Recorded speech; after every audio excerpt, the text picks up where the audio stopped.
Hi everyone, I'm Alyssa.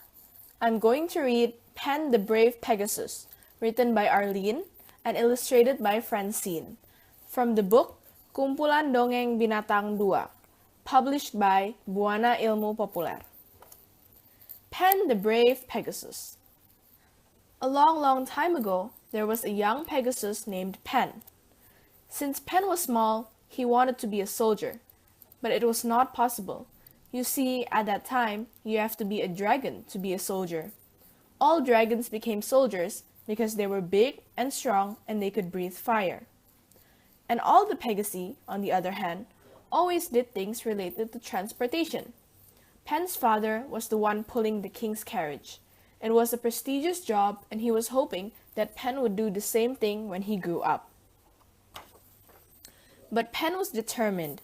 Since he was small, he liked to play with the small dragons. The dragons made fun of him often, but even though he was small, he sometimes managed to trick the dragons as well. As years went by, Pen actually did blend in among the dragons. The young dragons liked him. One of them, Dram, even became his best friend. And Pen became the only Pegasus who was allowed to enter the Dragons Only Cafe. And when it was time for the young dragons to enter the soldier camp, Pen came along.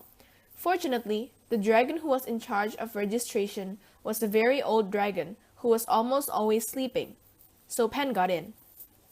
The dragon general, however, was a strong dragon who was very much alert. He laughed at Pen and asked him to leave. "This is for your own good, Pegasus. You will not last one day in our camp," he said. But Pen insisted on going to the soldier camp. His father shook his head, but his mother made him a dragon suit.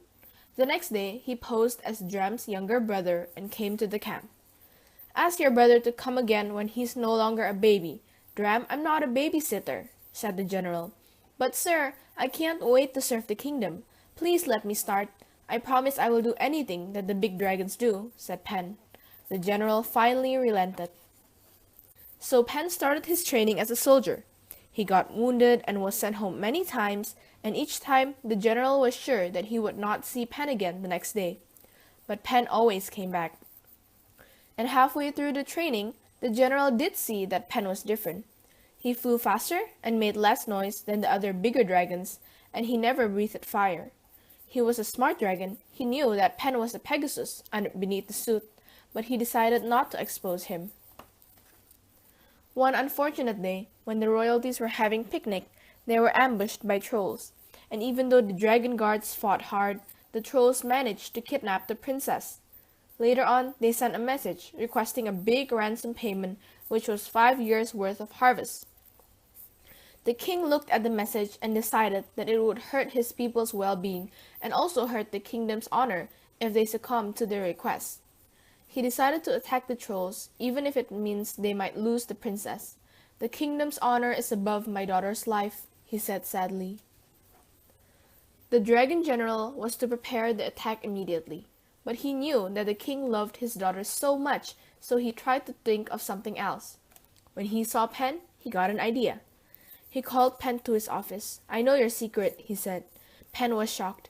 "Please, sir, I didn't mean to lie to you. Please don't send me home." "I won't be able to face my father if you do. Please, sir," Pen ranted. The general lifted his hand, asking Pen to speak no more. "I'm not sending you home. I'm sending you on an important mission. But if you fail this mission, I have no choice but to send you home," he said. The next day, the trolls saw a white Pegasus pulling a carriage approaching. "Look, your majesty, it must be our neighbor's messenger with their down payment. I told you they wouldn't dare to send their dragon soldiers," said the troll general to the troll king. Pen was accepted by the troll king.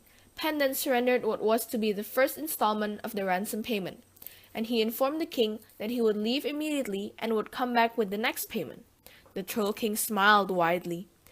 But instead of flying back, Pen hid until the night came. He saw that only 4 trolls were placed at the tower where a princess was held hostage. After all, if Pen's king sent a troop of dragons, the trolls would be able to see them coming from miles away. Besides, Pen's presence assured them that no dragons were coming. Trolls were strong and savage creatures. A Pegasus would not be able to fight a troll. But Pan was not just any Pegasus, he was a soldier, so that night he managed to defeat the 4 trolls. The princess was shocked to see a Pegasus who could fight, but when Pan stooped down to let the princess up, she gained her composure and climbed on. After all, riding a Pegasus was something that she did almost every day. The king and the whole kingdom were overjoyed that the princess was safe. The dragon general then sent a message to the troll king, challenging him to a battle. The troll king didn't send any reply. They had figured that if one Pegasus could single-handedly beat 4 trolls, they wouldn't stand a chance to go against so many Pegasi and dragons. All the other dragons except Dram were shocked to learn that Pan was among them all those time. The king awarded him the bravest soldier. And the dragon general decided to open his soldier camp to other Pegasi. And Pan, of course, didn't have to wear his dragon suit anymore. The end.